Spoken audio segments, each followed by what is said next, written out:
How sweet it is, ladies and gentlemen. Welcome to the garage. I hope you're well. Hope you've had a good week so far. We have. Pete's here, Gary's here, you're here, and so too are our sponsors.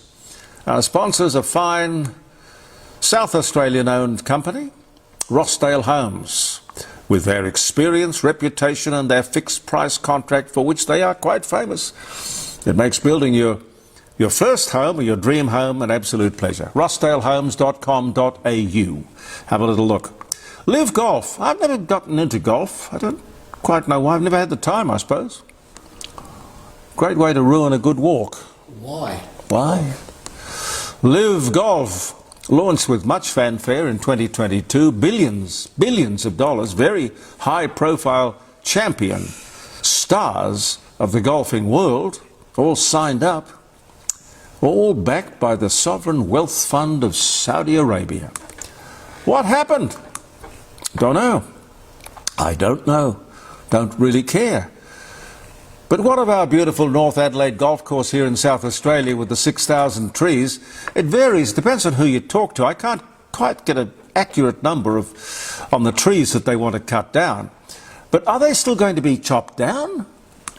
Well, that's not right.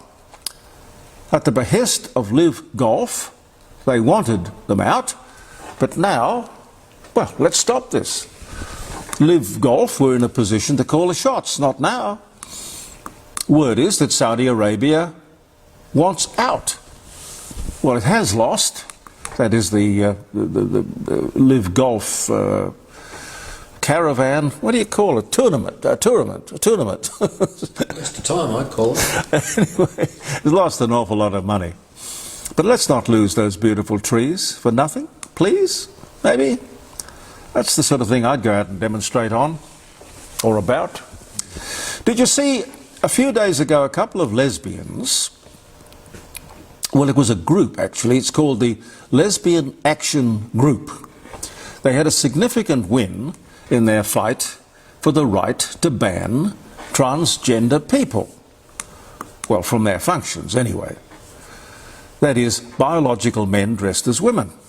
They spent 5 years and God knows how much money for the right to hold functions and meetings with like-minded people, lesbians.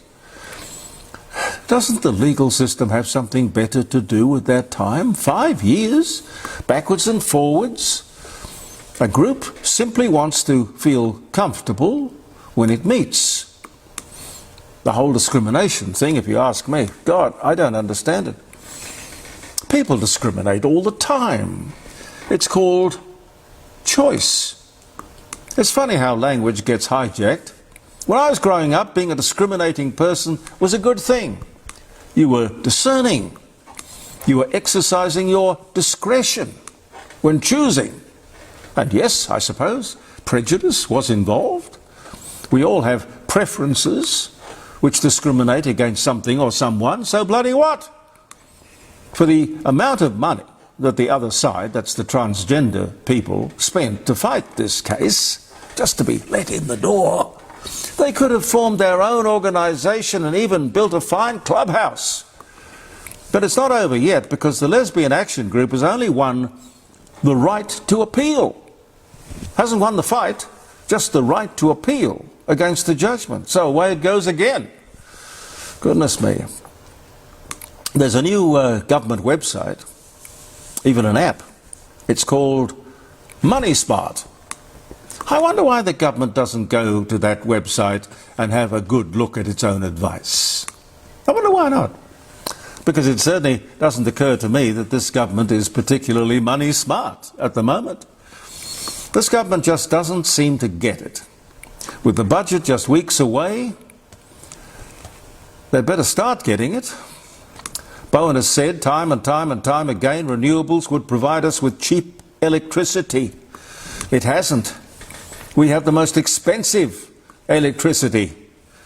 This government and this man don't seem to be accountable. On and on they go on their merry green way. When are they going to admit that they are on the wrong tram? We have the highest penetration of solar per head of population in the world. And the proof of the pudding is in the eating. Electricity has gone up nearly 30%. This coming year, it will see power companies lift a further 24%. All of this is reflected in everything we buy, everything we do, everywhere we go. It's called the cost of living. Further, we are facing stagflation. A word you might not have heard for a while. Stagflation. Much the same as we had in the 1970s. Funnily enough, triggered by an oil crisis. And, oh yes, a revolution in, guess where? Iran. The trade unions are doing their job. They are going to ask Fair Work Australia for a wage rise of between 6 and 7% for all workers, and they'll probably get it. Reasonable. The employer will then, of course, lift his prices to pay for it. The worker's no better off. Cost of living just goes up with it. This happens again and again and again and again. It's a dog chasing its tail. But with the high cost of electricity, we will have locked ourselves into a death spiral. Back in the 1970s, they called it the wage price spiral. You know, wages go up, prices go up. Wages go up, prices go up. Okay? It wasn't until Bob Hawke came along with his prices income accord which broke this vicious cycle. He could see that the worker would never be better off until we got off the merry-go-round, which wasn't very merry. Hawke had the respect of both the employer and the employee. He had to, yes, he had to bang some heads together, and he did it. But Albanese is no Hawke. So I think we're stuffed. If you want evidence, just look at the subsidised child care industry, and it is an industry. The government puts money in, you know, subsidises. Government puts the money in. The operators accordingly lift their charges. The government puts more money in, which is our money, of course, and up go the fees again and again and again. Fuel on the fire. As I say, a dog chasing its tail. Call it what you like. It's not sustainable, and it's stupid. It seems these days the Prime Minister is always on a plane. I suppose it's okay if he likes that sort of thing. Off somewhere to secure our supply of fuel. Sir, think for a minute. We are the most energy-rich country in the world. Resources far greater than anything we could ever need or use. It's a demonstration that this crowd in Canberra is not up to the job. They're so messed up in the head. We should be independent, completely independent, not sitting on the end of some unreliable supply chain. If these people don't drop this green nonsense, we have to drop them. It's that simple. It's survival. Think about it. You've got to do what you've got to do. Look at your electricity bill. Look at your petrol bowser. This is Albanese's green dream. His dream, our nightmare.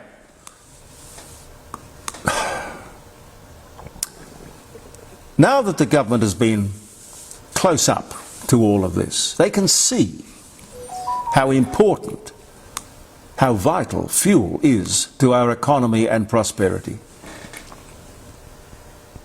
Will they scrap their green policies, knowing what they know?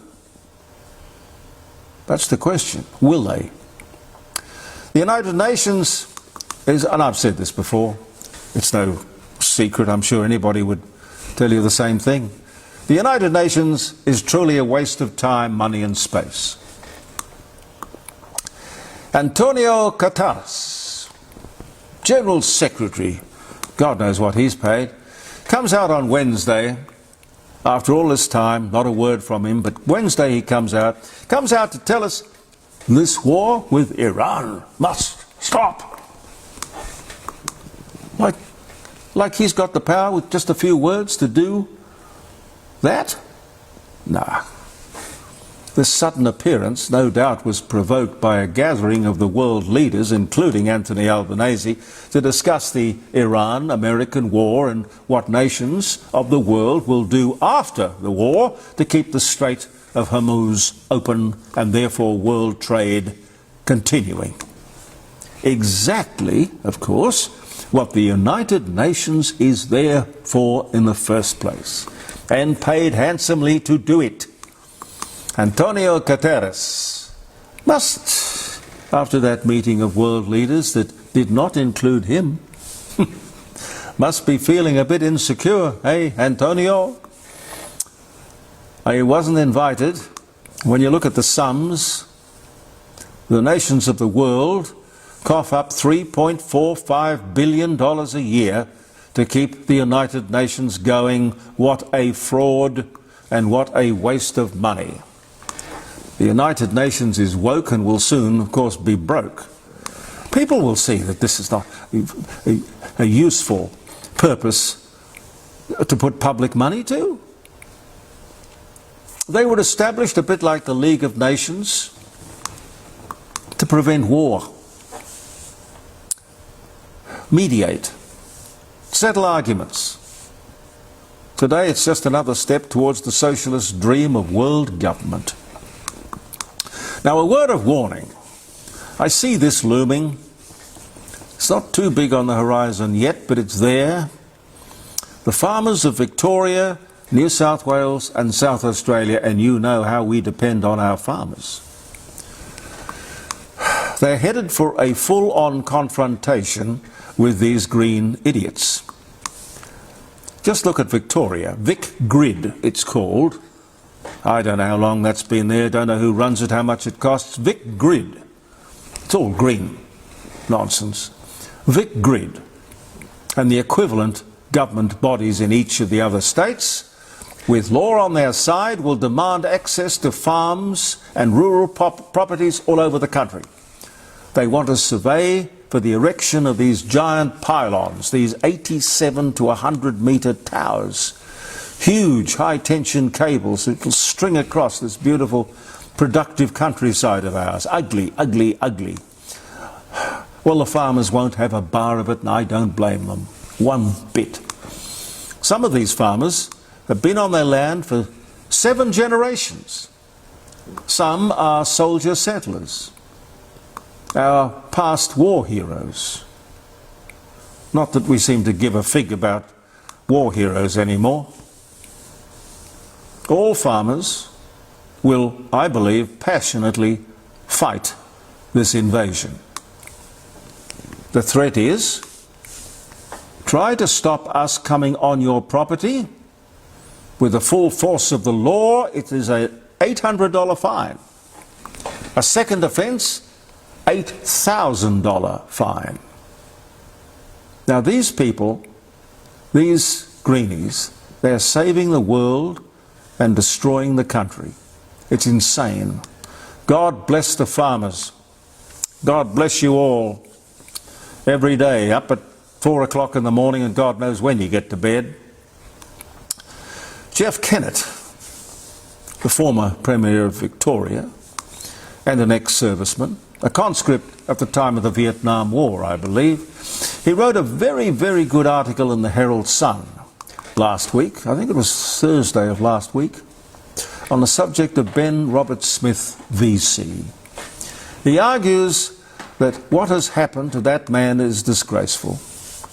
Jeff Kennett and others can talk with personal authority and from experience, a perspective that most of us don't have.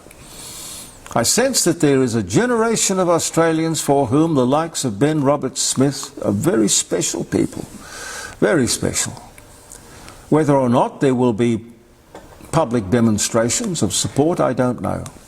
But when you have the likes of Gina Reinhardt and John Howard and Professor Plimer and Jeff Kennett on your side, in your corner, well, something's going to happen.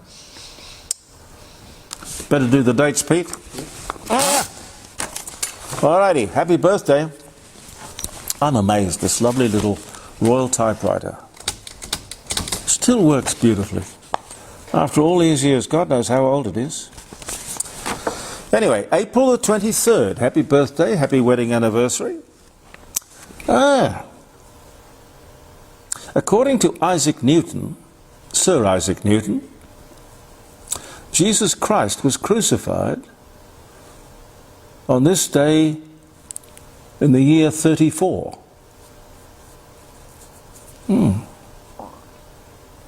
It's closer to Orthodox Easter than it is to...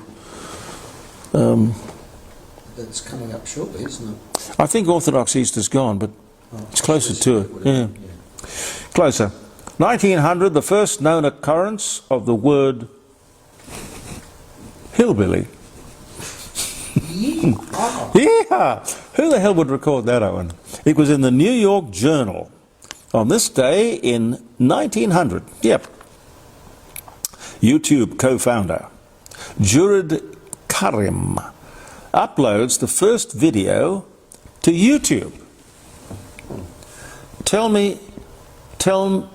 Me at the Zoo, it was called, showing him in front of 2 elephants at the San Diego Zoo. And over 311 million people have viewed that. Elephants are popular. Well, I mean, so is YouTube. Sort of makes our 4 million look a little weak, doesn't it? Never mind, we're on the road. We're going. We're moving. We're moving. Watch out, folks. Watch out, folks. 303, the year, St. George, Greek officer in the Roman army, beheaded. Patron saint of many lands, including England. St. George.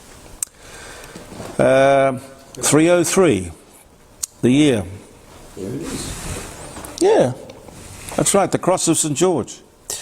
1928, Shirley Temple, or Shirley Temple Black, as she later became known as, former diplomat as well as a movie star, author, famous 1930s child star, Bright Eyes, Heidi, the diplomat, born Santa Monica, California. She died in 2019. She was a guest on my show on at least 2 occasions when she was an ambassador. Oh, really? She was a lovely, lovely guest. She was indeed. Shirley Temple, 1928 she was born. Much loved. This day. Yep, much loved. And a star, you know. Queen Victoria and Napoleon III turned down plans for a channel tunnel.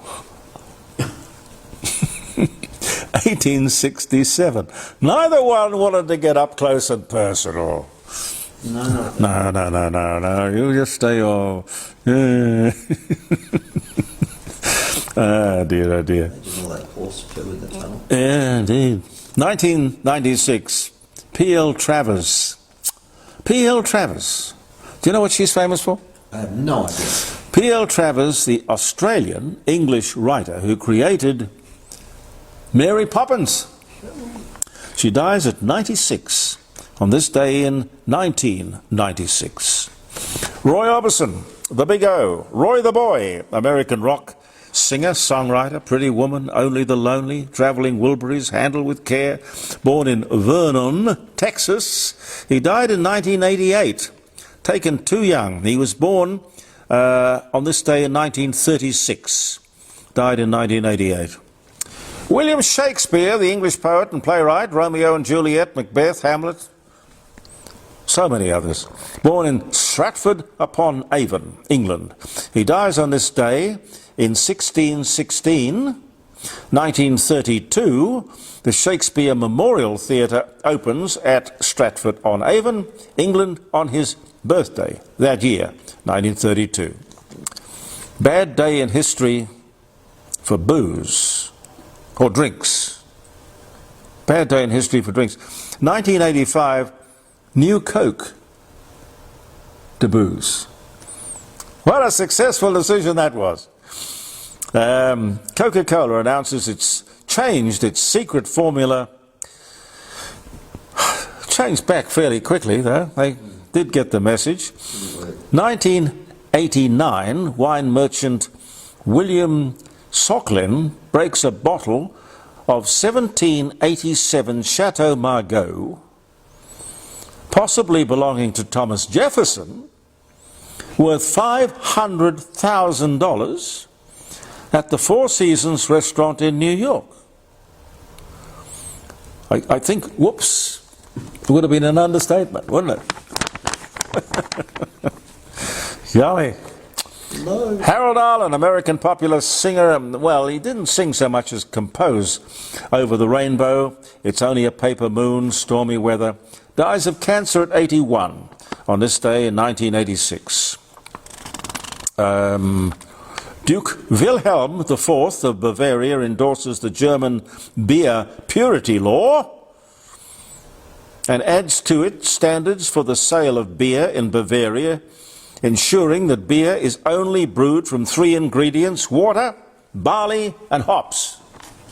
And finally, McDonald's opens its first restaurant in China, amassing over 40,000 customers on its first day. 40,000! How the hell would the Chinese ever hear about McDonald's, I suppose? I don't know.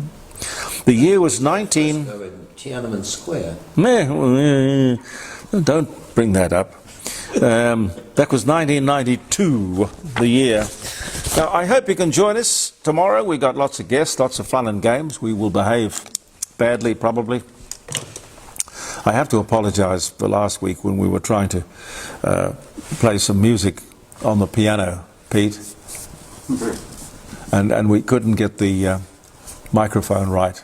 Yeah. We've got to get a longer cord because the remote control Didn't work. No, it didn't work.